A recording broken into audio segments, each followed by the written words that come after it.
कर्म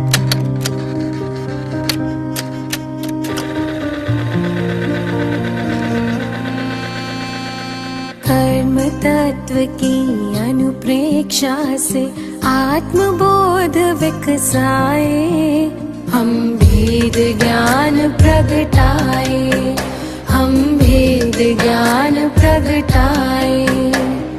निज आत्म में रमण करें और देह भाव विसरे, हम भेद ज्ञान प्रगटाए, हम भेद ज्ञान प्रगटाए।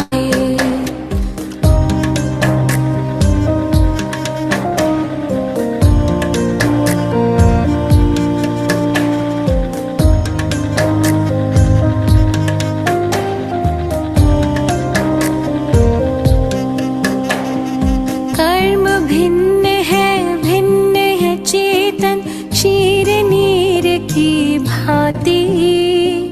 तप का ताप लगे तो बिखरे सोने से ज्यों माटी। कर्म भिन्न है चेतन क्षीर नीर की भांति। तप का ताप लगे तो बिखरे सोने से ज्यों माटी। सम्यक ज्ञाता सम्यक दृष्टा वे सुबोध कर पाए, हम भेद ज्ञान प्रगटाए, हम भेद ज्ञान प्रगटाए। कर्म तत्व की अनुप्रेक्षा से आत्मबोध विकसाए, हम भेद ज्ञान प्रगटाए, हम भेद ज्ञान प्रगटाए।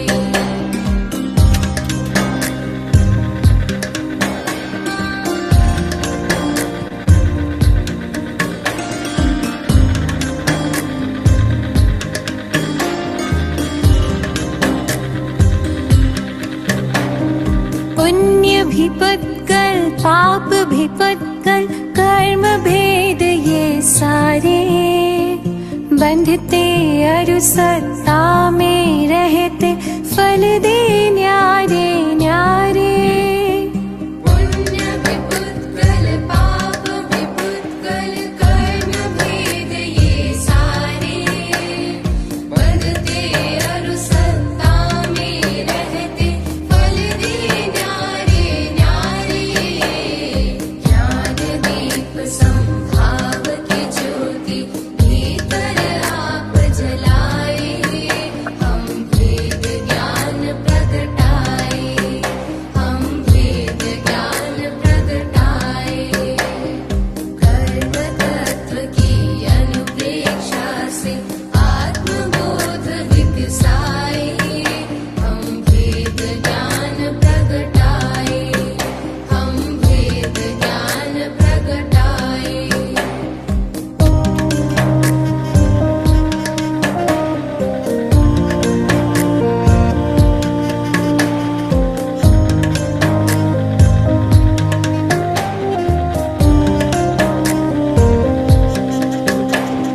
राग द्वेष और मोह तमस का आत्मदेव पर डेरा। कर्म प्रज्ञप्ति को तुम जानो होगा शीघ्र सवेरा। राग द्वेष और मोह तमस का आत्मदेव पर डेरा। कर्म प्रज्ञप्ति को तुम जानो होगा शीघ्र सवेरा। सिंह सत्व के शाश्वत स्वामी शाश्वत धाम को पाए, हम भेद ज्ञान प्रगटाए, हम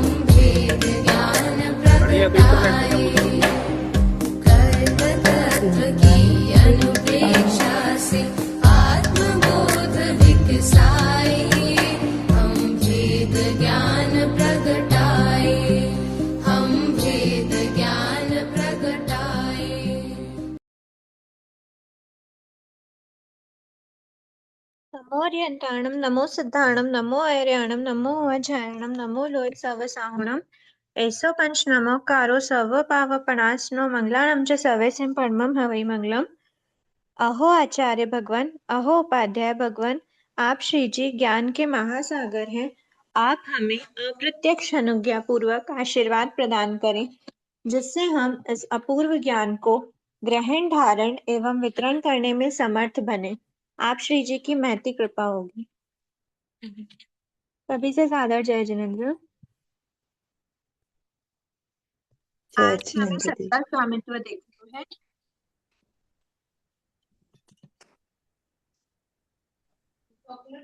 ठीक है, सत्ता स्वामित्व स्टार्ट करते हैं। जैसे हमने देखा बंध, उदय, उदीर्णा, फिर लास्ट में अब हम देख रहे हैं सत्ता के बारे में बात कर रहे हैं। तो मैंने बंध बोलते क्या नहीं होता है, एक बार मार्क्सिस्ट हूँ। प्लीज म्यूट कीजिए। और सभी से निवेदन है, ध्यान रखिए जब आप वीडियो ये क्लास जब ज्वाइन करेंगे तब आपका ऑडियो म्यूट करके ज्वाइन करिए, ताकि आप बीच में भी ज्वाइन कर रहे हैं तो डिस्टरबेंस ना हो। ठीक है, एक बार रिवाइज कर लेते हैं। बंध क्या होता है? बंध का अर्थ होता है सकषाई अथवा अकषाई, क्योंकि दोनों ही जीव क्या करते हैं? बंध करते हैं। और अयोगी जीव नहीं करते, सयोगी जीव करते हैं। ठीक है, तो सहयोगी में दो भेद होते हैं। एक तो सकषाई होते हैं 1 से 10वें गुण स्थान तक, और अकषाई होते हैं 11 से 13वें तक। और 14वें गुण स्थान में अयोगी और अकषाई दोनों होते हैं, मतलब दोनों का भेद पाया जाता है। तो सकषाई अथवा अकषाई जीव के द्वारा ग्रह्यमाण, मतलब जो ग्रहण किए जा रहे हैं, ग्रह्यमाण कार्बन वर्गना के पुद्गलों का को प्रकृति आदि के यथायोग्य निर्धारण सहित, मतलब हम क्या कर रहे हैं, जिस भी प्रकृति का अलॉटमेंट उसमें करना है, प्रकृति का कितनी स्थिति का कैसा उसका अनुभाव होगा, और कितने प्रदेशों को उस रूप में ग्रहण किया जा रहा है, ये जो 4 टाइप का होता है उसको हम क्या कहते हैं? बंध कहते हैं। यथा योग्य निर्धारण, ऐसा निर्धारण करते हैं कौन? सकषाई या अकषाई जीव। किस में करते हैं? कार्बन वर्गना के पुद्गलों में। स्वयं के साथ एक में एक करना, मतलब जो आत्मा है आत्म प्रदेशों में एक में एक कर देते हैं उन कार्बन वर्गना के पुद्गलों को। ठीक है, तो ये कहलाता है बंध। ये हमने देख लिया। उदय क्या देखा था हमने? जिस भी रूप में उसका फल दिया जा रहा है, वेदन भोगना, अनुभव करना, कर्मों के फल का अनुभव करना उदय कहलाता है। ध्यान रखना, अनुभव वर्ड है, अनुभाव नहीं लिखना। अनुभाव को उदय नहीं कहते, वो फल देने की शक्ति होती है। फल देने की शक्ति मंद हो या ज्यादा हो, कैसी भी हो, पर उसको हम उदय कब कहेंगे? जब हम उसके फल का अनुभव करें। शक्ति कैसी भी हो, लेकिन जब भी अनुभव किया जा रहा है, वेदन किया जा रहा है, उसको हम उदय बोलते हैं। कर्मों के फल का अनुभव करना उदय कहलाता है। फिर उदीर्णा में हमने क्या समझा था कि प्रयत्न उदय को, विशेष से। जय जिनेन्द्र, उदय को फील बोल सकते हैं। फील जरूरी फील नहीं है करना। हर बार में। हर बार में फील हो ऐसा जरूरी नहीं होता, पर ओके। जनरली वही बोला जाता है। उदयमान प्रकृति मतलब जिसका फल मिल रहा है। अब उस फल को हम फील करें या ना करें, वैसे ओके। हमारे आत्मा के ऊपर प्रभाव उसका पड़ेगा, पर एक्चुअल में वही है ना। जैसे अगर आपके अभी बोले आपके उच्च गोत्र का उदय है, तो उच्च गोत्र में आपके हर जरूरी नहीं है ना कि आपको हर कोई उच्च कहलाए। अगर आप उच्च कहलाए जाने योग्य हो, इसका मतलब ये नहीं है ना कि हर कोई आपको उच्च कह ही रहा हो अभी। तो हर समय फील वाली बात, हम हर सूक्ष्म चीज को फील नहीं कर पाते ना, इसलिए। ओके। बाकी जनरली मोटे मोटे रूप से वही बोल सकते हैं कि जैसे मनुष्य गति का उदय है, तो मनुष्य गति के जो भी फल है उसको हम फील कर रहे हैं। देव गति के फल को फील नहीं कर रहे हैं, नरक गति के फल को फील नहीं कर रहे हैं। तो कर्मों के फल को फील करना जनरली मोटे रूप से बोल सकते हैं, लेकिन हर प्रकृति के लिए डेफिनेशन नहीं अप्लाई हो पाएगी। Okay, thank you. मतलब डेफिनेशन तो क्या, वेदन वही होगा, पर फील वर्ड नहीं कर पाएगा अप्लाई। ठीक है, समझ के हिसाब से समझ सकते हैं। उदीर्णा में क्या देखा था? प्रयत्न विशेष से हम क्या कर रहे हैं? उदय समय में लेकर आ रहे हैं। तो किसको लाते हैं? तो एक आवलिका के अंदर अंदर तो हम प्रदेशों से छेड़छाड़ नहीं, इसीलिए उदय समय से लेकर उदय आवलिका को छोड़कर उदय आवलिका के ऊपर क्या रहते हैं, उसको बोलते हैं उदय आवलिका बहिर्भूत। बहिर्भूत मतलब बाहर के, उदयावलिका के बाहर, उदयावलिका के बाद जो कर्म, क्योंकि ऐसे प्रैक्टिकल रूप से सोचें तो आत्मा में प्रेजेंट समय है जिसको हम उदय समय बोल रहे हैं, उसके बाद जो एक आवलिका तक, बाद में इस समय से लेकर एक आवलिका बाद तक की स्थिति जिन जिन प्रदेशों की है उनको हम उदयावलिका वाले प्रदेश कहते हैं, और उसके बाद के जितने भी स्थिति वाले प्रदेश हैं वो उदयावलिका बहिर्भूत कर्म प्रदेश हैं। तो उनको प्रयत्न विशेष से हम क्या करते हैं, उदय समय में लेकर आते हैं। मतलब उनकी स्थिति को बेसिकली हमने कम ही किया है, लेकिन हर प्रदेश की स्थिति को कम कर रहा है तो हम उसको स्थिति घात नहीं कहेंगे, पूरी प्रकृति की हम उसको प्रकृति का स्थिति घात कहते हैं। तो उदयावली ये प्रदेशों को प्रयत्न विशेष से उदय समय में लेकर आना। कौन से कर्म प्रदेशों को? उदयावलिका बहिर्भूत। और फोर्थ अब हम बात कर रहे हैं वो सत्ता की। तो जो सत्ता है वो सत्ता का हेलो, हाँ, इस सेकंड पॉइंट जो था इसका, उदीर्णा का, जीव उदयावलिका प्रविष्ट कर्म प्रदेशों की उदीर्णा नहीं करता है। प्रविष्ट कर्म प्रदेश जो एक समय एक आवलिका में जो आते हैं वही है क्या? एक आवलिका के अंदर अंदर वाले उदयावलिका हाँ, प्रविष्ट ओके कहलाते हैं। Okay, thank you. ठीक है। सत्ता स्वामित्व, सत्ता स्वामित्व का अब पढ़ना है हमको। तो सत्ता क्या होता है? अस्तित्व, मतलब एग्जिस्टेंस। अगर ये कर्म प्रकृति एग्जिस्ट करती है, ये कर्म हमारी आत्मा में या लोक, मतलब लोक में तो क्या, लोक में तो पुद्गल होते हैं, जब हमारी आत्मा से एक में एक होते हैं तभी वो कर्म कहलाते हैं। तो अगर वो कर्म एग्जिस्ट करता है या प्रकृति एग्जिस्ट करती है तो हम उसको बोलेंगे कि इसकी सत्ता है हमारी आत्मा में। ठीक है। ऐसे तो जनरली भगवान ने सारे बताए हैं कि पूरे 148 प्रकृतियां एग्जिस्ट करती हैं, हमारी आत्मा में एग्जिस्ट कर रही हैं, तो उस समय हम कहेंगे कि इसमें सत्ता है। अब जैसे बेस्ट एग्जांपल है, टोटल तो 148 प्रकृति हमको भगवान ने बताई है, लेकिन जो भी अभव सिद्धिक जीव होता है उसके कभी 148 की सत्ता हो ही नहीं सकती। क्यों? कौन सी दो प्रकृति हैं? सम्यक वेदनी और सम्यक मिथ्यात्व वेदनी।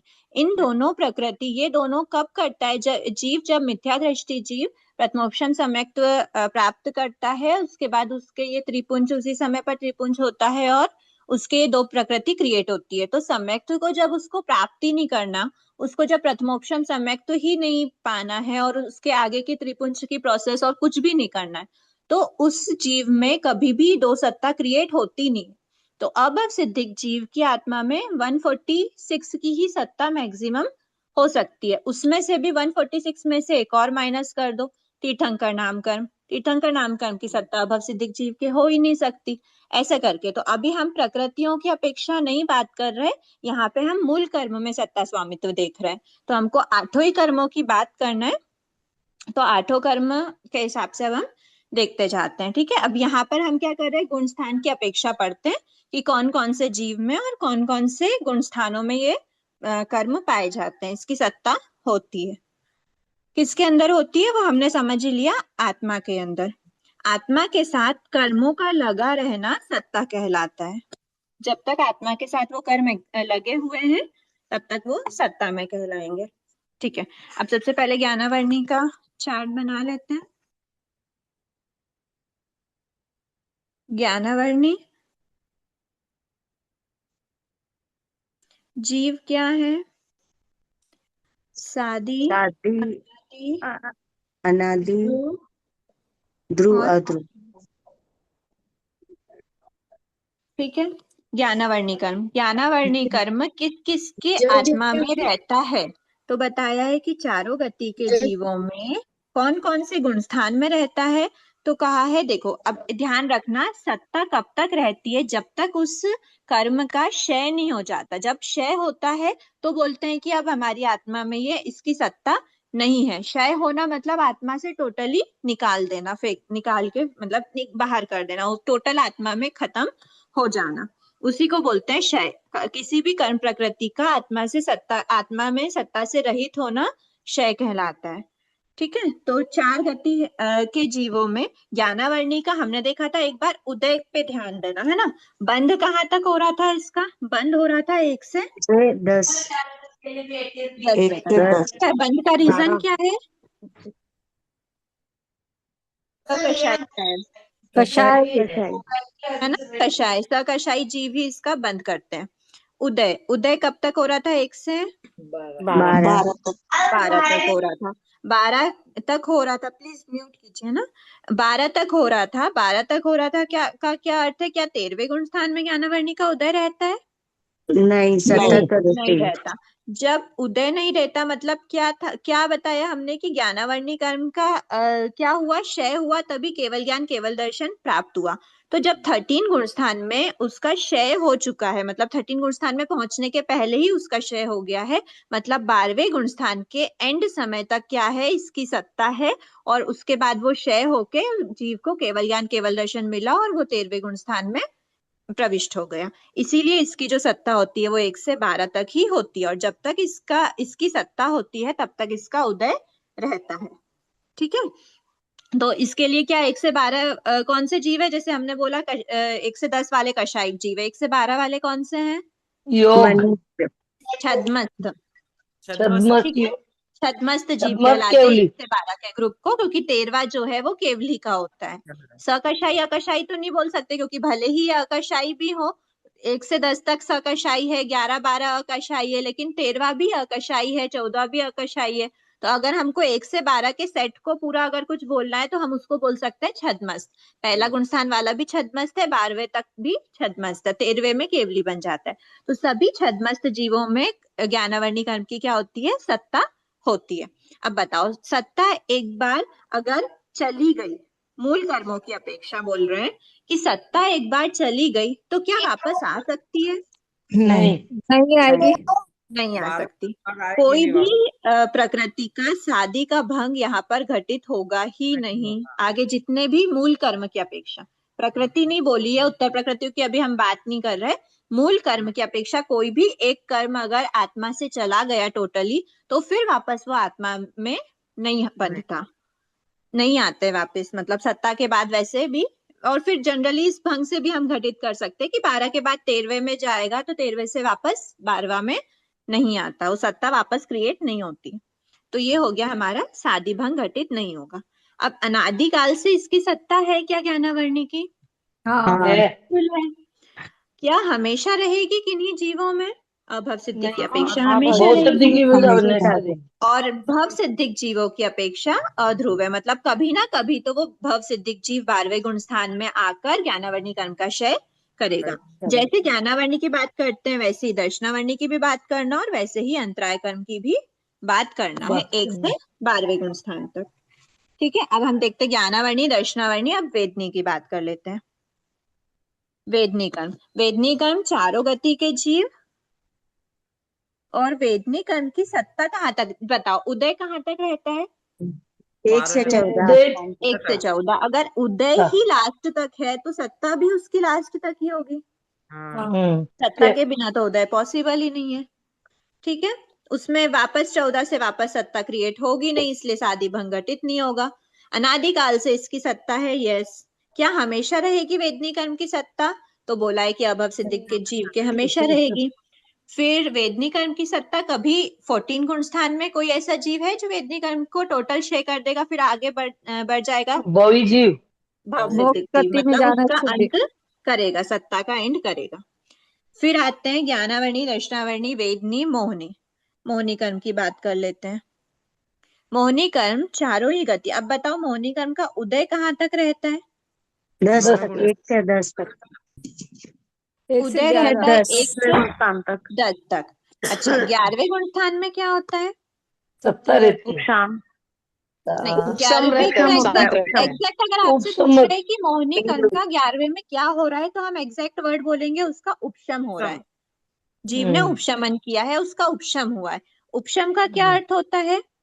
उदय तो नहीं है पर सत्ता में तो है ना, में है। इसको ही हम उपशम बोलते हैं।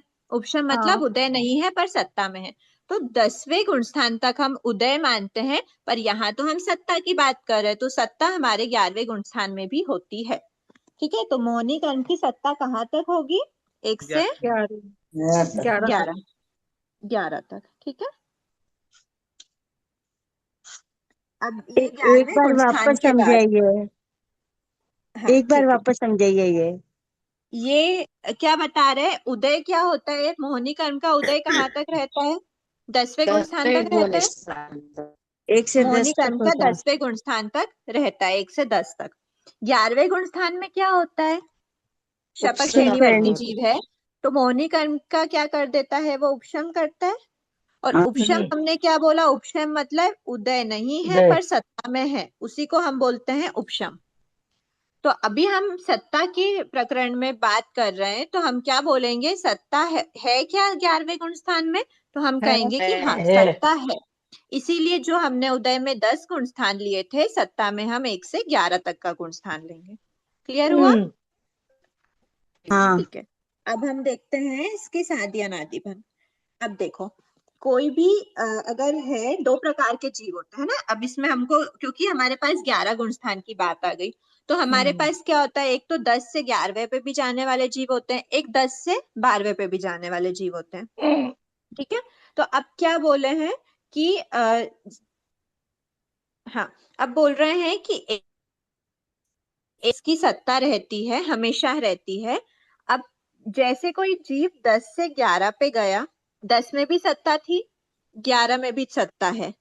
11 से वो वापस 10 में चला गया, फिर 9 में गया, फिर 8 में गया। 11 से वापस 10 में गया तो भी सत्ता होगी, 9 में गया तो भी सत्ता होगी, 8 में गया तो भी सत्ता। मतलब यहाँ से जब वो आ रहा था 8, 9, 10, तो भी उसकी सत्ता के साथ ही आ रहा था। 11 में गया तब भी उसकी सत्ता थी, 10वें में वापस आके 8, 9 में गया, सत्ता। तो यहाँ सत्ता कभी भी रुकी नहीं उसकी, मतलब सत्ता का स्टॉप नहीं हुआ। तो सत्ता में ब्रेक कभी नहीं आया, मतलब निरंतर रूप से उसकी सत्ता है। तो कभी ऐसा नहीं हुआ कि अगर 10वें से वो, मतलब ऊपर के गुण स्थानों से नीचे में भी अगर वो अवरोहण हुआ है, तो भी उसमें सत्ता वापस नई स्टार्ट नहीं हुई है। ठीक है, जो थी वही निरंतर चल रही है। इसीलिए यहाँ पर साधी का भंग घटित नहीं हो सकता। क्लियर है? अब अगर हम बात करें 9, 10 से 12, 13, 14 मोक्ष, 9 में थी, 10 में थी, 12 में नहीं है, क्योंकि हमने बोला 11 तक ही है। 12 में जीव जब भी आता है तो केवली अवस्था नहीं मिलती है उसको, ज्ञानावर्णी, दर्शनावर्णी और अंतराय कर्म रहते हैं, लेकिन मोहनी कर्म का क्षय कर चुका होता है। इसीलिए इसको बोलते हैं उपशांत मोहनी गुण स्थान, और इसको बोलते हैं क्षीण मोह गुण स्थान। ठीक है, यहाँ पर क्षीण मतलब क्षय हो चुका है मोहनी कर्म का। तो यहाँ पर सत्ता नहीं है, यहाँ सत्ता नहीं है, यहाँ सत्ता नहीं, और मोक्ष में जाने के बाद तो वापस सत्ता क्रिएट होनी नहीं है। तो एक बार अगर इसकी सत्ता में ब्रेक आ गया, फिर वापस नई सत्ता जनरेट नहीं हो रही है मोहनी कर्म की। इसीलिए चाहे वो उपशमक जीव हो, चाहे वो शपक जीव हो, किसी भी अपेक्षा से साधी का भंग घटित होना पॉसिबल नहीं है। उपशमक जीव के तो कभी सत्ता का एंड ही नहीं हुआ है, सत्ता का एंड नहीं हुआ तभी तो उसके वापस उदय में आ गई। अगर सत्ता से चला जाता तो वापस उदय में क्यों आता? तो इस जीव के, शपक जीव के सत्ता से चला गया, फिर उसके बाद कोई पॉसिबिलिटी नहीं थी कि वो वापस सत्ता में आ सके। इसीलिए मोहनी कर्म का साधी का भंग घटित नहीं होगा। ठीक है, अब हम बात करते हैं अनादि। तो क्या अनादि काल से मोहनी कर्म की सत्ता है जीवों में? हाँ है। मोहनी कर्म की सत्ता अनादिकाल से है। ठीक है, अब ध्रुव रूप से मतलब हमेशा रहेगी क्या? अभव हाँ सिद्धिक है की वो अपेक्षा जीव की हमेशा अपेक्षा, रहेगी, हाँ। और भव सिद्धिक जीव कभी ना कभी 12वें गुण स्थान में पहुंचकर इसकी सत्ता का एंड करेंगे। हो गया मोहनी। अब बात करते हैं ज्ञानावर्णी, दर्शनावर्णी, वेदनी, मोहनी, आयुष्य। ठीक है, तो आयुष्य कर्म में हमने क्या बताया? आयुष्य कर्म का उदय कहाँ तक रहता है? 1 से 14। 14। 1 से 14 गुण स्थान। तो आयुष्य कर्म का 1 से 14 तक, अच्छा इसकी बात अलग से करते हैं एक बार। आयुष्य कर्म का जो है, ठीक है, इसी में कर सकते हैं क्योंकि सत्ता की बात है ना। हाँ ठीक है, देखो अब आयुष्य कर्म में हमने उदय में अलग से बात करी थी, तो हम सत्ता में भी एक बार अलग से बात करने की कोशिश करते हैं। आयुष्य कर्म में क्या होता है? चारों ही गति के जीव 1 से 14 गुण स्थान तक इसका उदय रहता था, तो 1 से 14 गुण स्थान तक ही इसकी सत्ता होगी। अब देखो आयुष्य कर्म में जो बताया था उदय, उदय तो हमेशा ही चला था ना उसमें भी। हाँ ठीक है, एक बार मतलब उसका जो उदय है वो एक भाव में उदय रहा, उसके बाद अगले भाव में फिर से उदय हो गया, फिर अगले भाव में फिर से उदय हो गया। उसका उदय भी निरंतर था, 14 गुण स्थान के एंड तक उदय रहा, और मोक्ष में गया तब उसका उदय रुका, और फिर वापस नहीं आया। तो फिर वापस नहीं आया मतलब साधी भंग घटित नहीं हुआ है। ठीक है, तो जैसे उदय निरंतर था, 14 के एंड तक अगर उदय है, मतलब 14 के एंड तक उसकी सत्ता भी है, तो कभी भी उसकी सत्ता क्या नहीं हुई, जीव के आत्मा से खत्म नहीं हुई। इसीलिए सत्ता भी निरंतर रूप से थी, इसीलिए सादि भंग घटित नहीं होगा। अनादि का भंग घटित हो सकता है, बिल्कुल अनादि काल से इसकी सत्ता है। अभव सिद्धिक जीव के हमेशा रहेगी, और भव सिद्धिक जीव जब भी 14 गुण स्थान के बाद मोक्ष जाएगा तो वो उसका अंत करेगा। तो वो भी यही इसी के प्रकार। राइट राइट राइट, ठीक है। हम्म। और एक बार 114 वापस बोलिए, तो आयु इस क्रम का वापस। आयुष्य को भी हम वेदनी के साथ ही लिख सकते हैं। हम्म। अगर आपको अलग से लिखना है तो बहुत बेस्ट है, आप सब खुला करके लिख सकते हो। और ध्यान में रखने के लिए आप गुणस्थान भी याद रख सकते हो कि जिस प्रकार हमने वेदनी कर्म का बोला वैसे आयुष्य कर्म की भी बात करेंगे। नाम कर्म और गोत्र कर्म का कहाँ तक उदय बताया था हमने? 1 से 14 तक की। 1 से 14 तक, तो उसको भी हम यहीं पे लिख देते हैं, आयुष्य, नाम और गोत्र। तो इन चारों ही प्रकृति का 1 से 14 तक गुण वो रहता है, सत्ता रहती है। और उसमें अनादिकाल से इसकी सत्ता है, ध्रुव रूप से अभव सिद्धिक में रहेगी, और अध्रुव रूप से भव सिद्धिक जीवों में है, मतलब कभी ना कभी वो एंड करेंगे। ठीक है, सत्ता भी समझना एकदम सिंपल है, कोई विशेष नहीं। इसमें ये क्लियर हुआ सबका? तो हम आगे आयु बढ़ते में हैं। शादी क्यों नहीं है? आयु में शादी नहीं है शादी- क्योंकि उसकी सत्ता हमेशा से है ना। जैसे एक भाव की आयु अभी चल रही है और भले ही अगले भाव की आयु की स्टार्टिंग हुई है, पर क्या बीच में आयु का उदय या फिर उसकी सत्ता ब्रेक हो गई थी क्या? नहीं, उदय शादी नहीं ब्रेक भंग जब भी घटित करते हैं, जब ब्रेक हो जाता है, या तो सत्ता रुक जाती है, उदय रुक जाता है, बंध रुक जाता है। पर कभी ऐसा नहीं हुआ कि उसकी सत्ता में, मतलब आयुष्य कर्म किसी की सत्ता में बचा ही नहीं हो। ऐसा हुआ है क्या? हम्म। ऐसा पॉसिबल बंद नहीं, रुकता जब है। उदय ही आयु ब्रेक 70। हुआ।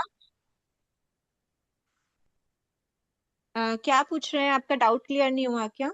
हाँ, हो गया। उदय में रहता है सत्ता, बंद नहीं रहता है हमें। बंध नहीं हो सकता, बंध कंटिन्यूअसली, हाँ। मतलब क्या बताए, बंध में रॉन्ग नहीं होता, बंध में राइट होता है।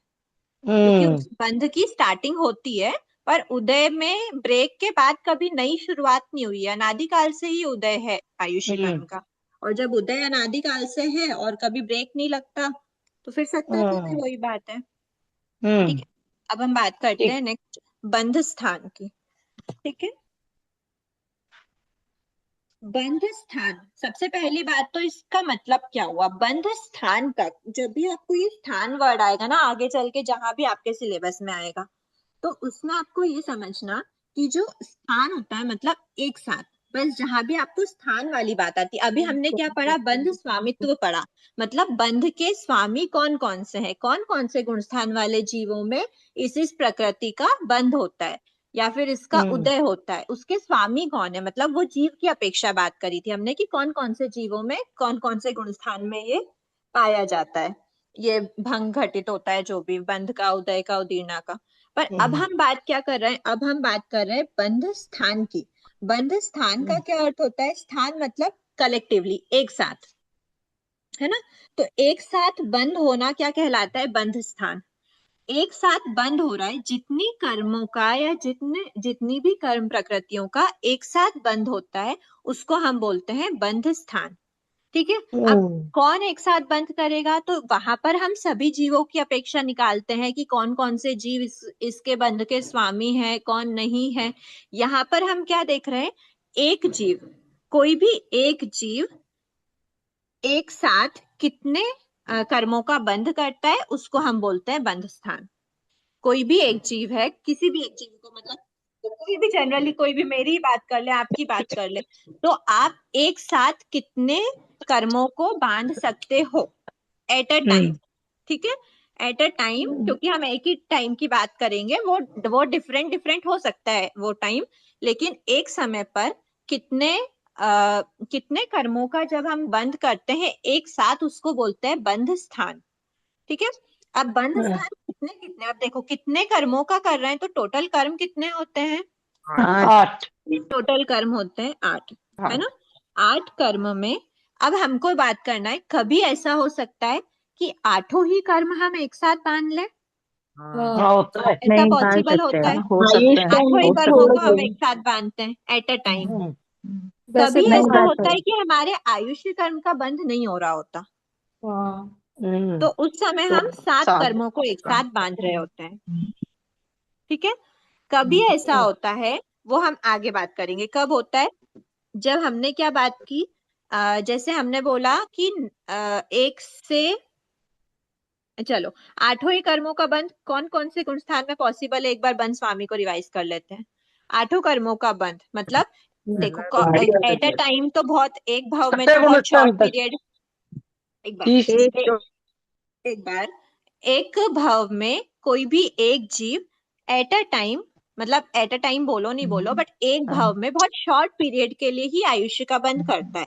तो ये जो 8 प्राकृतिक, इसको ऐसा डिनोट करते हैं, 8 प्राकृतिक बंध स्थान। इस बंध स्थान का नाम क्या है? 8 प्राकृतिक बंध स्थान। मतलब 8 प्रकृतियां एक साथ बंध रही हैं। ठीक है।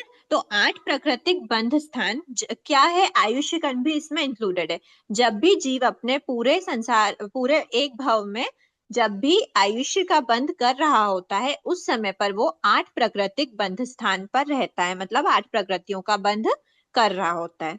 फिर 7 प्राकृतिक बंध स्थान कब होता है?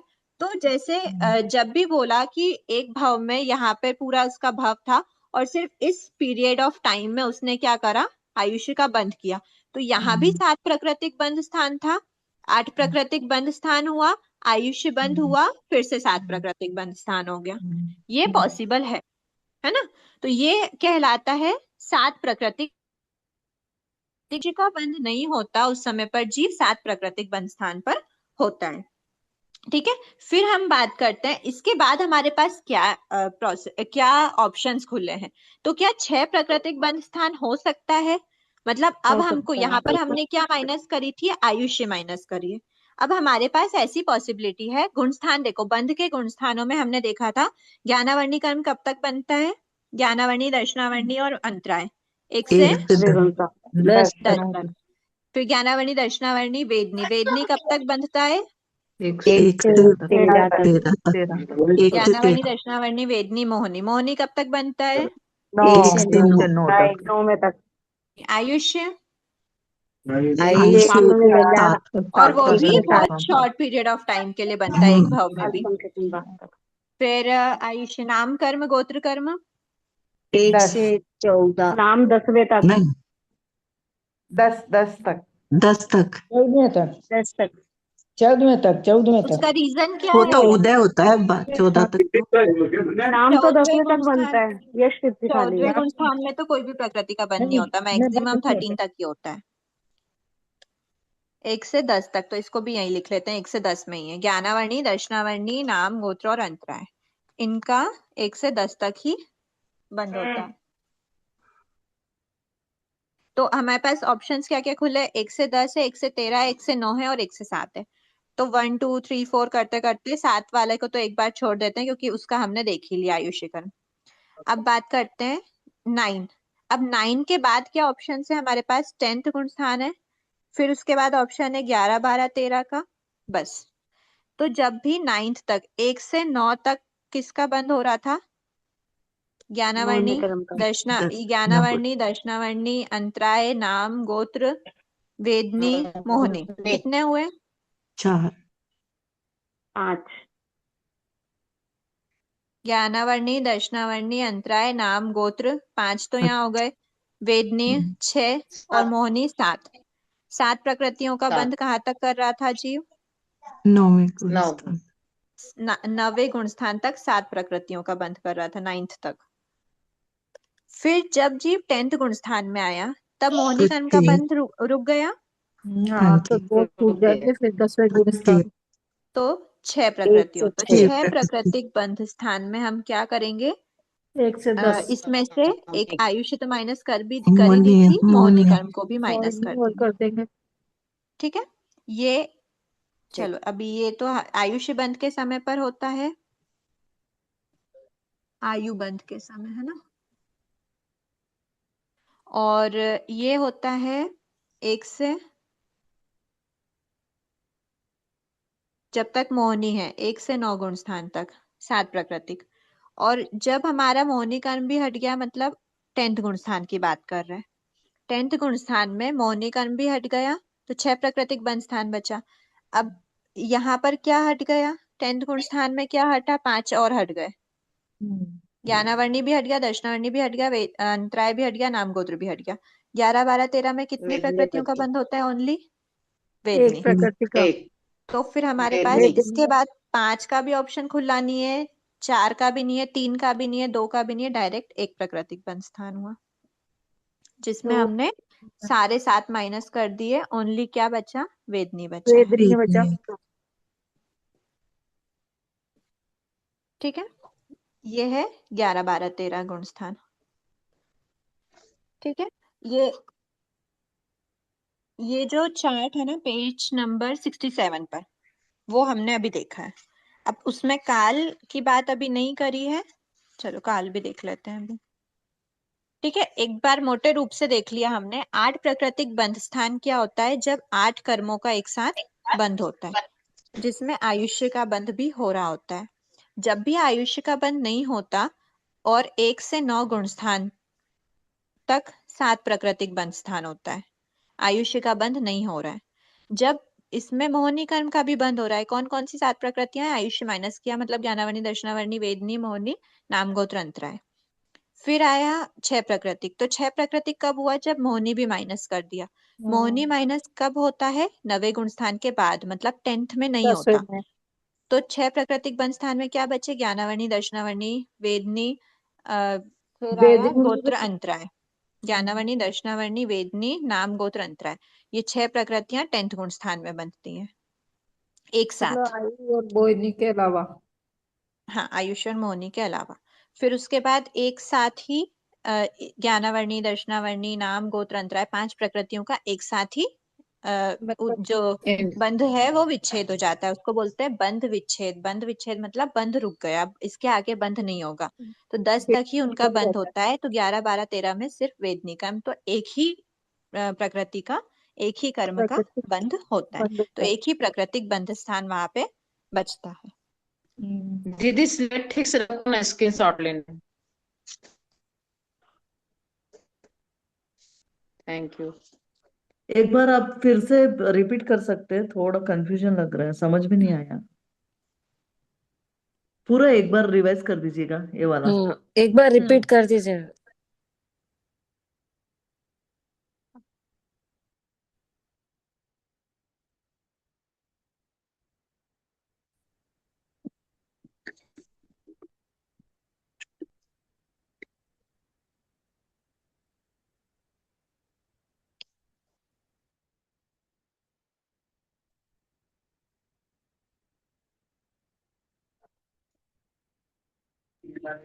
आवाज नहीं आ रही।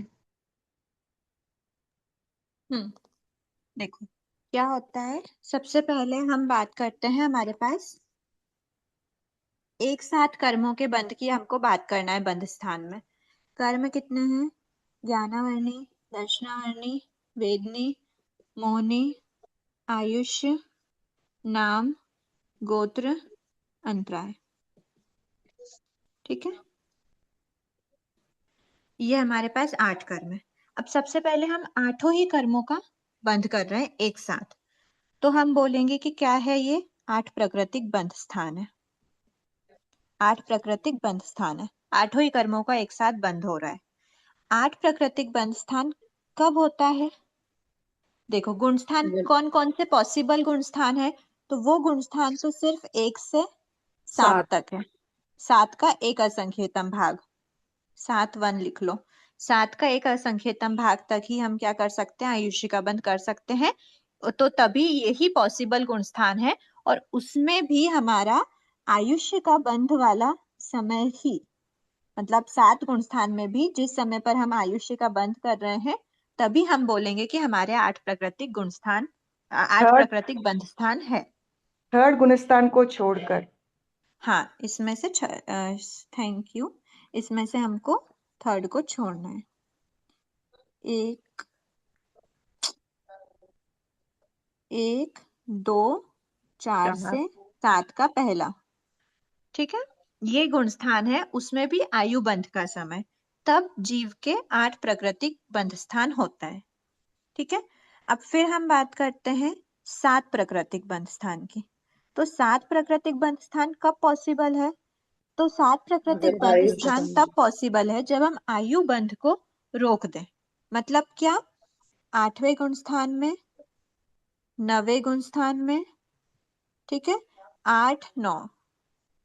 अच्छा, एक बात ये है, इसमें 1 से 9 लेंगे, क्यों? क्योंकि आयुष्य का बंध तो हमारे पहले गुण स्थान में भी रुक नहीं कर रहे, तब हम क्या करेंगे?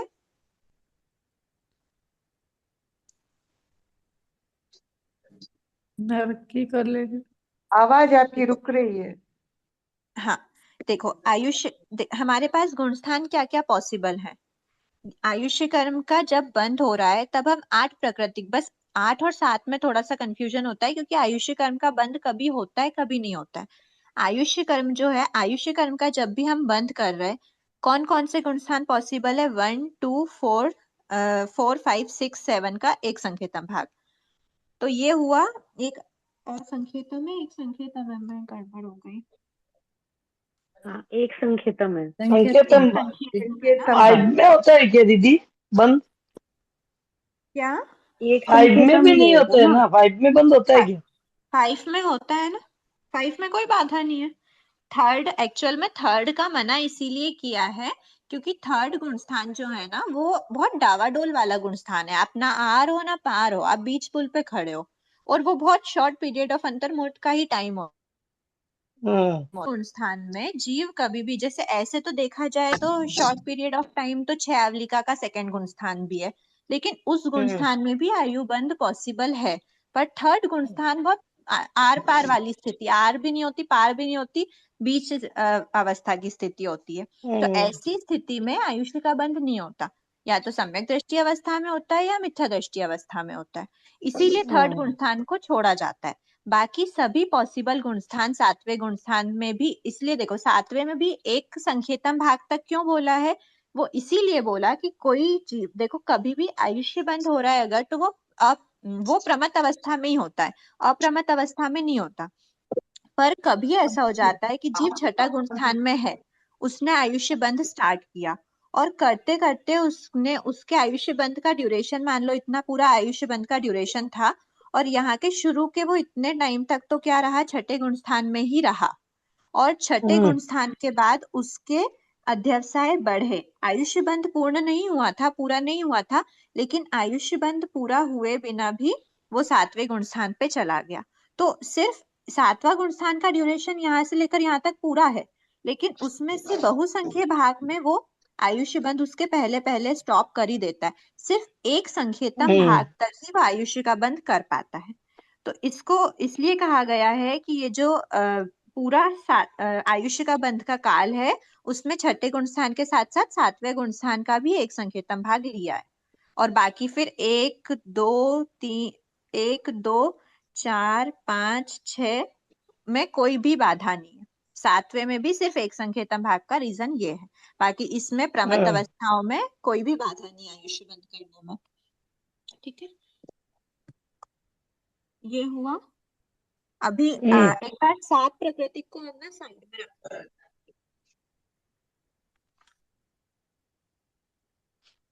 दीदी इसमें भी वही रहेंगे ना गुण स्थान, तो बस जिस समय आयु का बंध नहीं कर रहा है उस समय 7 प्राकृतिक है, आयु का बंध कर रहा है तो 8 प्राकृतिक है। हाँ, गुण स्थान वही रहेंगे। इस गुण स्थान में देखो, ये गुण स्थान तो वही का वही रहेगा, 1 2 4 5 7 दीदी 8 9 भी आ जाएगा इसमें, 8 9 भी आ जाएगा ना। एक मिनट रुको, 4 7 3 आए। ये अब रुको ना एक बार, ये तो हम लेंगे जब हम आयुष्य का बंध नहीं कर रहे, ठीक है। ये इन गुण स्थानों को लेंगे जब हम आयु का बंध कर रहे हैं और इसमें हम आयु का बंध नहीं कर रहे, तब हम 7 प्राकृतिक बंध स्थान तो मानेंगे। मैम इसमें तो थर्ड गुण स्थान लेंगे प्लीज ना प्लीज 7 प्लीज एक बार प्रकृति मेरी में? बात कंप्लीट हो जाने दीजिए प्लीज। थोड़ा सा धैर्य, पेशेंस बहुत थोड़ा क्या मतलब बहुत ही ज्यादा चाहिए होता है पढ़ाई में, स्पेशली कर्म ग्रंथ जैसे सब्जेक्ट में। हम गुणस्थान क्या लेंगे, जैसा यहाँ पर है वैसा की वैसा यहाँ पर लेंगे। ठीक है, यहाँ पर आयुष्य बंध हो रहा है तो 8 प्राकृतिक गुणस्थान है, आयुष्य बंध नहीं हो रहा है तो 7 प्राकृतिक गुणस्थान है।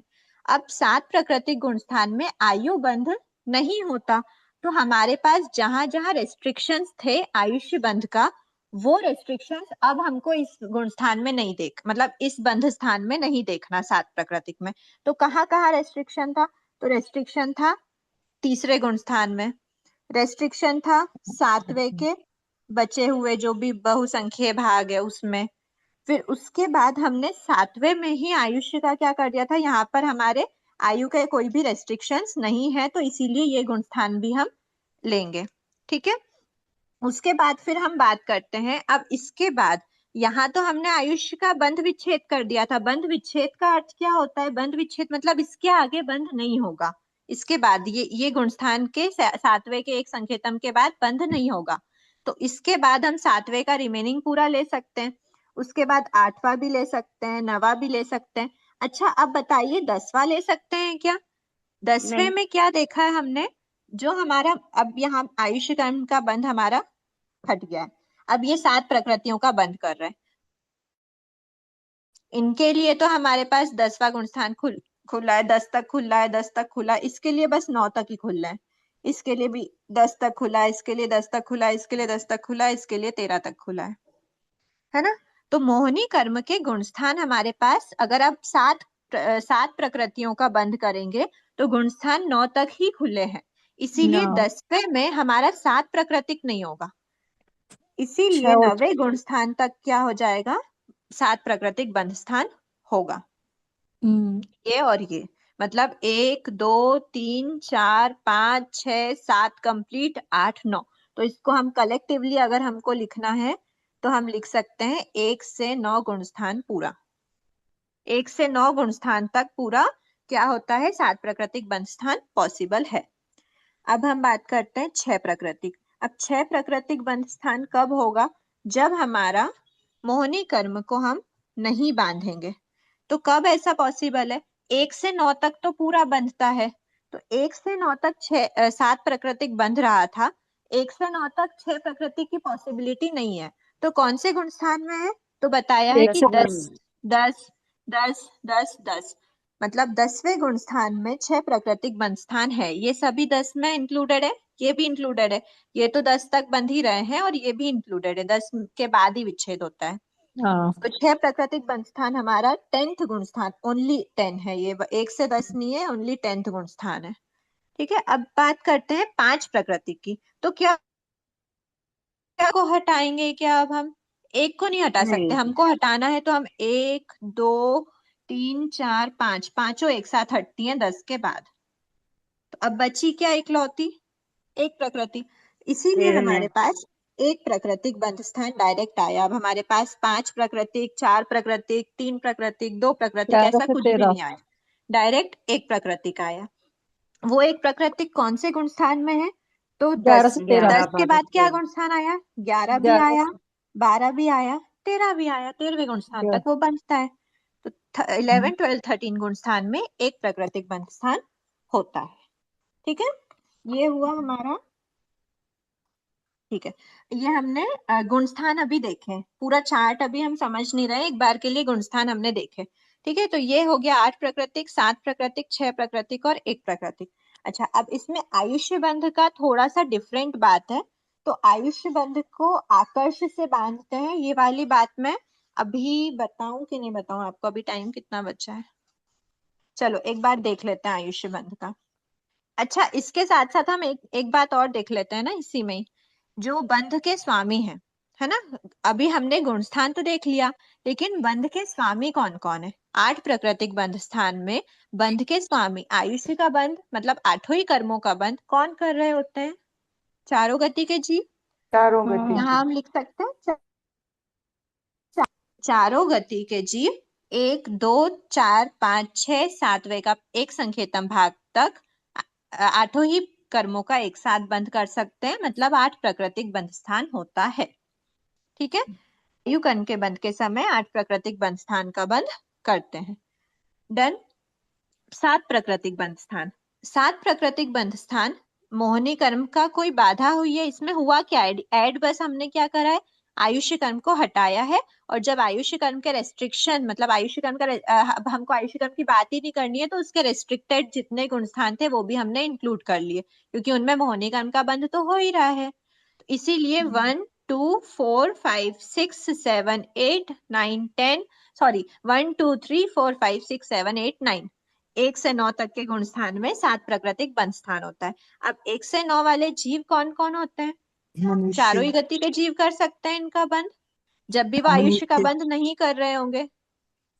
नहीं तो यहाँ हम लिख सकते हैं 4 गति के जीव। होते हैं। देखो 4 गति के जीव में हमारा मनुष्य इंक्लूड हो गया। अब अगर हमको गुणस्थान वाइज पूछते तो हम क्या बताते? पहले से चौथे गुणस्थान तक तो देवता और नैरेक होते हैं। पहले से 5वें में तिर्यंश होते हैं। पहले से 9वें में मनुष्य होते। पर आपसे इतनी डिटेल पूछी है क्या अभी? नहीं। आपसे इतना पूछा ही नहीं। आपसे कॉमनली पूछा क्या चारों गति की पॉसिबिलिटी है, आप लिख दोगे चारों गति के जीव। अब उनके रेस्पेक्टिवली जो भी वो गुणस्थान उनके लिए योग्य है उसमें वो 7 प्राकृतिक बंध स्थान का बंद करेंगे। पर हमको पूछा ही नहीं ना, हमको बस पूछा है कि 4 गति के जीव कर सकते हैं क्या, तो बिल्कुल कर सकते हैं। 7 प्राकृतिक बंध स्थान हो सकता है चारों गति के जीव में, बिल्कुल हो सकता है।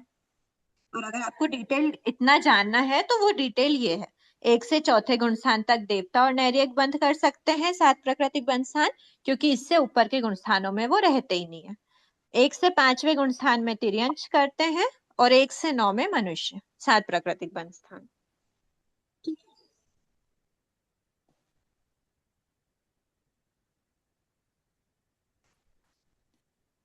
ये हो गया चारों गति के जीव की बात।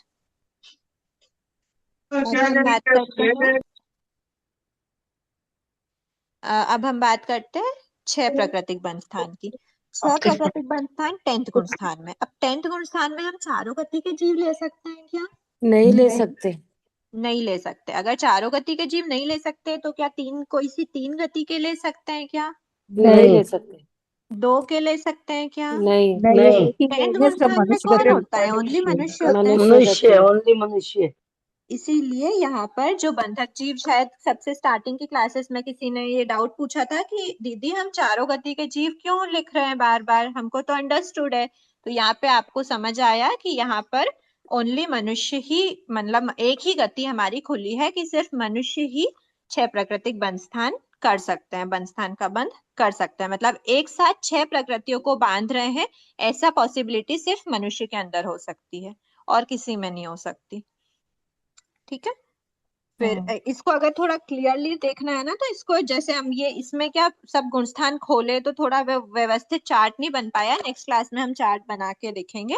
यहाँ देखो 8 प्राकृतिक बंध स्थान है। 8 प्राकृतिक में चारों गति के जीव, पहला दूसरा तीसरा नहीं होता, 7वें के एक संकेतन भाग तक के बाद नहीं होता। तो पहला दूसरा चौथा पांचवा छठा 7वें का एक संकेतन भाग, यहाँ पर आयुष्य का बंध पॉसिबल है, इसीलिए हम 8 प्राकृतिक बंध स्थान लेते हैं चारों गति के जीव में। 7 प्राकृतिक बंध स्थान चारों गति के जीव 1 से 9 गुण स्थान तक, क्योंकि अब हमने जो भी आयुष्य बंध के रेस्ट्रिक्टेड गुण स्थान थे उसमें हमको कोई रेस्ट्रिक्शन नहीं देखना। 7 प्राकृतिक गुण स्थान पॉसिबल है। कब तक है? जब तक मोहिनी का बंध हो रहा है, उसके बाद तो फिर मोहिनी को भी माइनस करना पड़ेगा। इसीलिए 7 प्राकृतिक गुण स्थान 1 से 9 तक होता है। फिर हम मोहिनी को जब माइनस कर देते हैं तो हमारे पास 6 प्राकृतिक बंध स्थान बचता है। तो 6 प्राकृतिक बंध स्थान सिर्फ 10वें गुण स्थान में ही ऐसी पॉसिबिलिटी है कि मोहिनी कर्म के बंध करने के बाद अगर 6 कर्मों का बंध हो रहा है तो वो 10वें गुण स्थान में ही हो सकता है, क्योंकि 11वें में तो फिर एक का ही बचता है। इसलिए सिर्फ और 9वें तक में 7 का बंध हो रहा है। तो सिर्फ 10वां गुण स्थान ऐसा है जिसमें 6 प्राकृतिक बंध स्थान पॉसिबल है। और वो उस गुण स्थान में कौन मतलब उसका बंध कौन कर सकता है? 10वें गुण स्थान में कौन सा जीव होगा? तो मनुष्य ही होगा। इसीलिए मनुष्य की ही लिखा है यहाँ पे 4 गति के जीव की जगह। बंध स्वामी कौन है? मनुष्य है 10वें गुण स्थान दीदी वर्ती। एक बार 7वां प्राकृतिक है, उसका एक बार चारों गति के जीव क्या वो समझाइए ना। क्या सात प्राकृतिक में चारों गति के जीव क्यों, एक बार वो समझा दीजिए। 7 प्राकृतिक में चारों गति के जीव क्यों है? देखो 7 प्राकृतिक बंध स्थान कब होता है, एकदम सिंपल समझो, जब भी जीव आयुष्य का बंध, ये मैंने बताया था ना, ये पूरा उसका भव है, एक भव है, कोई भी नॉर्मल मनुष्य की या नॉर्मल तिर्यंश की, नॉर्मल देवता की, नॉर्मल नैरेक की बात कर रहे, ये पूरा चारों ही गति के जीव, कोई भी नॉर्मल जीव है, ये उसका पूरा संसार, पूरा एक भव का काल है। इस एक भव के काल में एक ड्यूरेशन पर वो अपने आयुष्य का बंध करता है, एक ड्यूरेशन पर उसका आयुष्य बंध प्रारंभ होता है, वो आयुष्य बंध करता है और उसके आयुष्य बंध पूर्ण होता है। ठीक है, तो ये 7 प्राकृतिक बंध स्थान था। अभी तक 7 कर्मों का ही बंध कर रहा था, क्योंकि यहाँ पे आयुष्य का बंध नहीं हो रहा था। फिर उसने आयुष्य का बंध भी स्टार्ट कर दिया, मतलब आयुष्य का बंध भी इस ड्यूरेशन में कर रहा है, तो वो 8 प्राकृतिक बंध स्थान है। फिर उसका वापस आयुष्य का बंध नहीं हुआ, तो वो 7 प्राकृतिक बंध स्थान में चला गया। तो 7 प्राकृतिक में नॉर्मल जीव चारों ही गति के जा सकते हैं। 8वें गुण स्थान में वो ही जीव जब आयुष्य का बंध करते हैं, तो 8वें गुण स्थान नहीं, सॉरी, 8 प्राकृतिक बंध स्थान में कब रहेंगे, वो ही जीव जब आयुष्य का बंध करेंगे तो 8 प्राकृतिक बंध स्थान होगा, और फिर वापस जब उनका आयुष्य बंध पूर्ण हो जाएगा तो आयुष्य बंध रोक देंगे। वो अब आयुष्य का बंध नहीं कर रहे हैं, मतलब 7 ही कर्मों का बंध कर रहे हैं ओनली। ठीक, इसीलिए 7 प्राकृतिक बंध स्थान हो गया। देखो ये मैंने बहुत मोटे रूप से बताया कि यहाँ पर आयुष्य बंध नहीं हो रहा था, यहाँ पर आयुष्य बंध हुआ, और फिर यहाँ पर आयुष्य बंध वापस नहीं हुआ। बट जो ये 8 है ना, इस 8 में भी बहुत सारा राज छुपा हुआ है, जो हम नेक्स्ट क्लास में ही डिस्कस करने के भाव रखते हैं। स्टार्टिंग से थोड़ी फ्रेश स्टार्ट होगी ना, तो आपको समझ में आएगा, थोड़ा सा टिपिकल टॉपिक है वो, इसलिए। तो अभी हम बात इतनी ही समझना कि जब भी आयुष्य का बंध हो रहा है तो 8 प्राकृतिक बंध स्थान है, जब भी नहीं हो रहा तो 7 प्राकृतिक बंध स्थान है। तो चारों ही गति के जीव में ये पॉसिबिलिटी है कि अपने, क्योंकि हर समय तो हर जीव नहीं बांध रहा होता आयुष्य, सिर्फ छोटे से ड्यूरेशन के लिए बांधता है, तो उस समय पर ही वो 8 प्राकृतिक होगा, रेस्ट वो 7 होगा। बात अगर डिस्कशन की होती है तो फिर 6 प्राकृतिक और 1 प्राकृतिक में होती है, क्योंकि वहां पर गुण स्थान सिर्फ 10th है और यहाँ पर सिर्फ 11, 12, 13 है, जहां पर सिर्फ और सिर्फ वेदनी कर्म का ही बंद करता है। तो 11, 12, 13 में भी कौन जाता है, तो वो भी सिर्फ मनुष्य होता है। इसीलिए ओनली वेदनी का बंद करने वाला अगर कोई जीव है तो वो सिर्फ मनुष्य गति का है, सिर्फ मनुष्य है, वो भी कौन सा, 11वां, 12वां, 13वां गुण स्थान वर्ती। ठीक है, अब इसका स्क्रीनशॉट ले लें मैडम, स्क्रीनशॉट ले लें।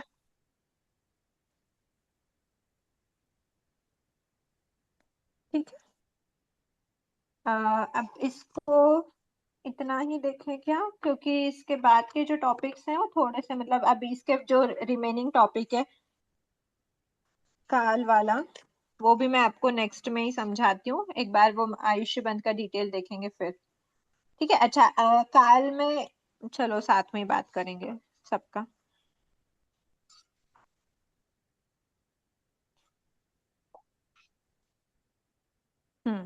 एक बार अगर आपको इसी तरह से, ठीक है, उदय को अभी कंफ्यूज नहीं करते हैं, ठीक है, अब आज क्लास इतने ही रखते हैं, नेक्स्ट क्लास में बचा हुआ करने के भाव है फिर। और उदय स्थान अगर आपको देखना है तो उदय स्थान भी अभी देख लेते हैं। ठीक है, अभी इतने ही रखते हैं। किसी के कोई डाउट्स है क्या?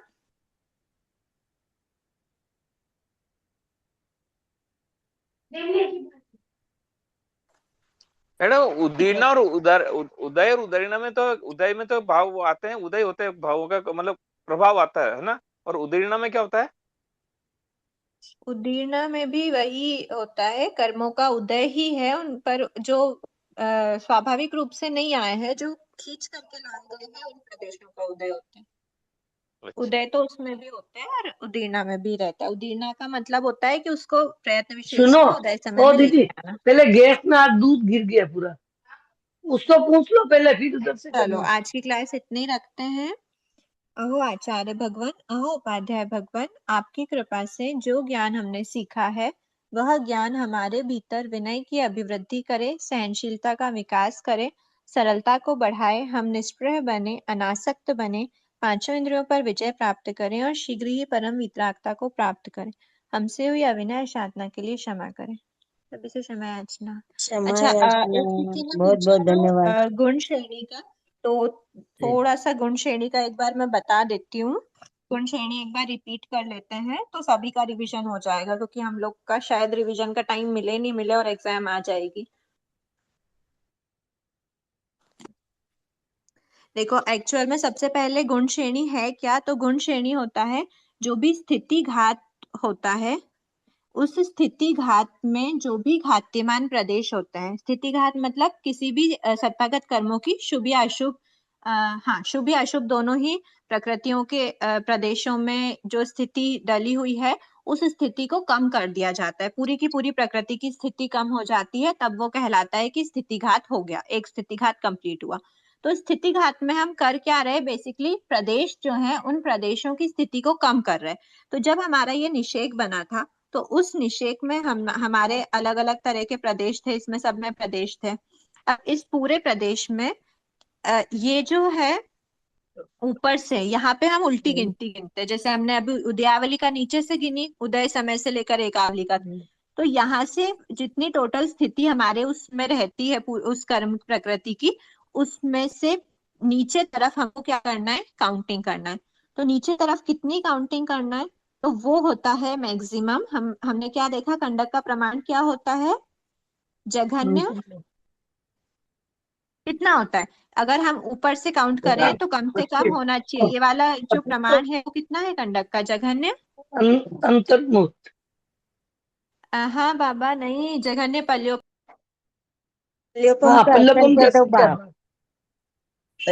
का संख्यातम भाग, असंख्यतम भाग, पल्योपम के संकेत भाग, उत्कृष्ट पृथक सागर।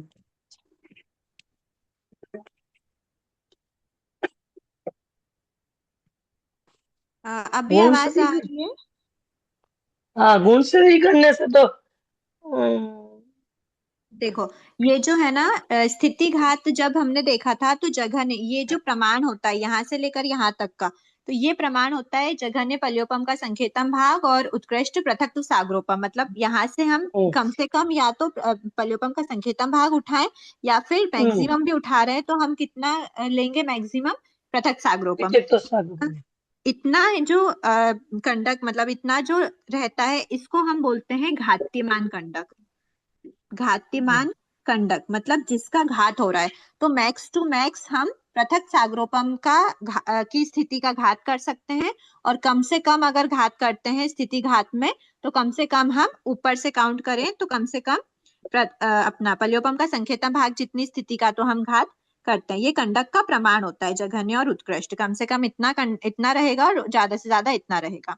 तो ये हो गया हमारा कंडक, है ना। तो इसको बोलते हैं घातीमान कंडक। और जो नीचे का रहता है कंडक मतलब स्थिति का एक हिस्सा, ये पूरी स्थिति है उसका ये एक हिस्सा हो गया। अब ये बचा हमारा अघातीमान कंडक, इसको यहाँ से लेकर जो यहाँ तक होता है इसको हम पूरे को बोलते हैं अघातीमान कंडक। ठीक है, ये हुआ हमारा अघातीमान कंडक। अब एक्चुअल में होता क्या है, जब हमको स्थिति घात करना है, घातीमान कंडक हमारा ये है, तो हमको इतने इतने एरिया में से हमको क्या करना है, प्रदेशों की स्थिति को कम करना है, और सभी प्रदेशों की स्थिति कम होगी तो ही हम बोलेंगे कि स्थिति घात हो गया है। अब ये तो हो गया स्थिति घात। अब ये प्रदेशों की स्थिति कम करी तो अब अभी तक क्या था, मान लो ये यहाँ से लेकर मान लो हम बोल देते हैं, देखो मैक्सिमम कितना हो सकता है, अंता कोड़ा कोड़ी सागरोपम, उससे ज्यादा तो हो नहीं सकता क्योंकि सभी प्रदेशों की स्थिति अंता कोड़ा कोड़ी करने के बाद ही वो प्रथमोपशम की प्रोसेस स्टार्ट करता है। अब अंता कोड़ा कोड़ी सागरोपम में इसको कुछ भी मान लेते हैं, एक सागरोपम की मान लेते हैं अगर, तो एक सागरोपम की ये प्रदेशों की स्थिति थी, ये वाले की एक सागरोपम थी, एक सागरोपम -1 समय, एक सागरोपम -2 समय, एक सागरोपम -3 समय, ऐसा समझ के चलो। तो ये टोटल जितनी स्थिति थी, तो इस स्थिति में हम क्या करेंगे, इसकी स्थिति कम कर रहे हैं, तभी ये प्रदेश की स्थिति कम हुई मतलब स्थिति घात है। अब इसकी स्थिति हमने अगर कम करी है तो उसको कम करते हैं, तो हम कितनी कम करते हैं, तो उसको मैक्स टू मैक्स अंतर्मुहूर्त करते हैं। या तो एक समय की स्थिति करेंगे, 2 समय की करेंगे, 3 समय की करेंगे, मैक्स टू मैक्स अंतर्मुहूर्त उस प्रदेश में ये जो घातीमान कंडक हो रहा है इसके प्रदेशों की कितनी ही हाई स्थिति हो, अंता कोड़ा कोड़ी सागरोपम की मैक्सिमम स्थिति ही क्यों ना हो, पर उस स्थिति को हम नीचे लेकर आते हैं, और सिर्फ मतलब नीचे क्या लेकर आते हैं, प्रैक्टिकल सोचो तो उसकी स्थिति को हम कम करके मैक्सिमम अंतर्मुठ की स्थिति तक ही बचने देते हैं। मतलब वो प्रदेश अंतर्मुठ से ज्यादा हमारी आत्मा में अब नहीं रहेंगे। तो अब कुछ प्रदेश ऐसे होते हैं जिनको हम एक समय की स्थिति दे देते हैं, कुछ ऐसे होते हैं जिनको हम 2 समय की स्थिति दे देते हैं, कुछ ऐसे होते हैं जिनको हम 3 समय की स्थिति दे देते हैं, कुछ ऐसे होते हैं 4 समय की, और कुछ ऐसे होते हैं 5 समय की। मान लो 5 समय का हमारा अंतर्मुठ है ना। तो अब कुछ प्रदेशों को हमने 1 समय की दी, कुछ प्रदेशों को 2 की दी, कुछ को 3 की दी। तो ये जो कुछ की क्वांटिटी है ये भी फिक्स्ड है। तो क्या है, तो बताया कि जितने भी प्रदेश आपने यहाँ से उठाए थे, और उठाते कैसे हैं, तो ये नीचे जाता है जब, तो ये ऐसे जाता है, ये ऐसा हॉरिजॉन्टल नहीं जाता, ये जाता है ऐसा वर्टिकली। ठीक है, अब ये वर्टिकली जा रहा है, मतलब ये स्थिति थी, ये भी स्थिति थी, ये भी स्थिति थी, ये सारी स्थितियों में से प्रदेशों को उठाकर और नीचे ले जाते हैं। अब इतनी सारी स्थितियों में से प्रदेश उठा रहे तो प्रदेश की काउंटिंग भी बहुत ज्यादा है। तो उन सभी प्रदेशों को ऐसे अरेंज करा जाता है कि सबसे कम प्रदेशों को फर्स्ट समय की स्थिति देते हैं, फिर उनसे असंख्य गुना अधिक प्रदेशों को सेकंड समय की स्थिति देते हैं, उनसे असंख्य गुना अधिक प्रदेशों को थर्ड समय की, उनसे असंख्य गुना अधिक प्रदेशों को ऊपर ऊपर करते मैक्सिमम प्रदेशों को अंतर्मुठ वाली स्थिति अलॉट करते हैं, उनके अंदर वो स्थिति देते हैं। अब ये हमने एक बार में जितने प्रदेश थे सबको एक ही बार में अरेंज कर दिया, एक ही समय में। फिर उसके अगले समय में वापस प्रदेश उठाए, इसी में वापस उसमें अरेंजमेंट कर दी, यहीं से लेकर यहीं तक। फिर दूसरी समय में उठाए, फिर यहाँ से इसी के अंदर अंदर हो गई। अब देखो क्या हुआ, ये तो हो गई बात फर्स्ट समय की। इसको बोलते हैं गुण श्रेणी रचना, असंख्य गुणाकार रूप से क्रम पूर्वक जमाना। किसको, जो भी स्थिति का घात हुआ है उस घातीमान प्रदेशों को। ठीक है, ये कहलाती है गुण श्रेणी रचना, और ये उसका गुण श्रेणी शीर्ष होता है। तो अब जब तक हम स्थिति घात नहीं, पूरा स्थिति का घात नहीं हो जाता, तब तक सेम गुण श्रेणी में हम उसके प्रदेशों को डालते रहते हैं। अब ये गुण श्रेणी शीर्ष तो हमारा सेम रहता है, लेकिन क्या हुआ, फर्स्ट समय में हमने इतने प्रदेश डाले, उनके लिए हमारे पास ये पांचों ही समय का क्या था, ऑप्शन खुला था। अब जब सेकेंड समय पर हम इनको उठा रहे हैं ना, तो सेकेंड समय पर उठाएंगे तब हम इधर से एक समय पूरा पास्ट हो गए, तो ये हमारे आत्मा से पास्ट हो गया, अब हमारी आत्मा में ये बचे ही नहीं। तो अब हमारी सेकेंड गुण श्रेणी, मतलब सेकेंड जो फली है उसके प्रदेश डालने के लिए हमारी गुण श्रेणी एक समय कम हो गई, बट शीर्ष सेम रहा, मैक्सिमम इतने ही तक ही डालते हैं। फिर उसके बाद थर्ड समय पर हम थर्ड फली को उठाएंगे, एक समय और आगे बढ़ गए, हम एक एक स्टेप आगे बढ़ रहे हैं, मतलब आत्मा आगे बढ़ती जा रही है एक एक समय, तो हमारे पास इतना ही ऑप्शन खुला रहा। ऐसा करते करते ये पूरे क्या होती है, जब ये सारी फलियां खत्म हो जाती हैं तो, और खत्म होके इसी प्रदेशों में उसका अरेंजमेंट करते हैं, तब हम बोलते हैं कि ये पूरी स्थिति का हमने क्या कर दिया, घात कर दिया। मतलब अभी तक जो हमारी इतनी बड़ी स्थिति थी, अब वो स्थिति यहीं तक बची, ये पूरी स्थिति प्रदेश हमारी इस गुण श्रेणी में आते गए गुण श्रेणी शीर्ष सेम रहा। इसीलिए कहा है कि ये जो गुण श्रेणी शीर्ष अंतर्मुठ का जो काल है, गुण श्रेणी जो होती है मैक्सिमम अंतर्मुठ की रहती है, और एक स्थिति घात करने में भी जीव को अंतर्मुठ काल, कभी भी एक समय में स्थिति घात नहीं होता, कम से कम अंतर्मुठ काल तो लगता ही लगता है स्थिति घात करने के लिए। तो अंतर्मुठ काल के लिए जो स्थिति घात होता है, मतलब अंतर्मुठ काल के बाद जो स्थिति घात होता है, वो गुण श्रेणी अरेंजमेंट उसमें होता है। फिर एक स्थिति घात हो गया, अब आप अगले कंडक को उठाओगे, अगला पूरा इतना एक कंडक उठाया, इस कंडक का स्थिति घात करोगे तो वापस से नई गुण श्रेणी रचना होगी, वापस जो गुण श्रेणी नई रचना हुई है उसमें भी गुण श्रेणी शीर्ष हमारा अंतर्मुठ वाला ही रहता है। मतलब अब वो भले इतने स्टेप्स आगे बढ़ते गए आत्मा में, ये तो मैंने बहुत छोटा सा बताया। ठीक है, तो ये गुण श्रेणी होती है। गुण श्रेणी रचना कब होती है, जब स्थिति घात होता है तो ही गुण श्रेणी रचना होती है। इसमें एक पॉइंट आता है ना कि अपवर्तना के द्वारा करता है, तो अपवर्तना और उदीरना में क्या डिफरेंस रहा? अपवर्तना ना एक मतलब एक विशेष प्रकार का प्रोसेस है, वो भी अपवर्तना में भी आत्मा की विशुद्धि होती है। अपवर्तना में स्पेसिफिक बोल दिया जाता है कि स्थिति घात, स्थिति बंध और ये सब कुछ है जो जनरली होता है, वो अपवर्तना में मतलब अपवर्तना की प्रोसेस में होता है। उद्वर्तना मतलब स्थिति को बढ़ाना, अनुभाव को स्थिति जी, अनुभाव उदीर्णा को, में, उदीर्णा हाँ, में। एक बार थोड़ा सा पेशेंस रखिए, मैं क्लियर कर एक बार बोलूं फिर पूछना। जो अपवर्तना है उसमें अनुभाव का घात होता है, स्थिति का घात होता है।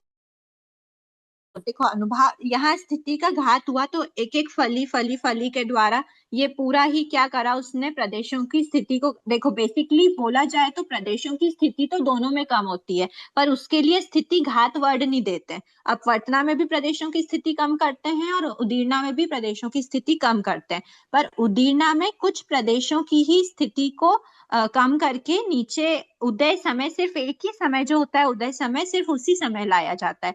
और अपवर्तना के द्वारा हम पूरे की पूरे कंडक का स्थिति घात करके और उसको गुण श्रेणी के रूप में असंख्य गुणाकार रूप से उसको क्या करते हैं, यहाँ पर सिर्फ कुछ प्रदेशों को लाते हैं उदय समय में, उदीर्णा में।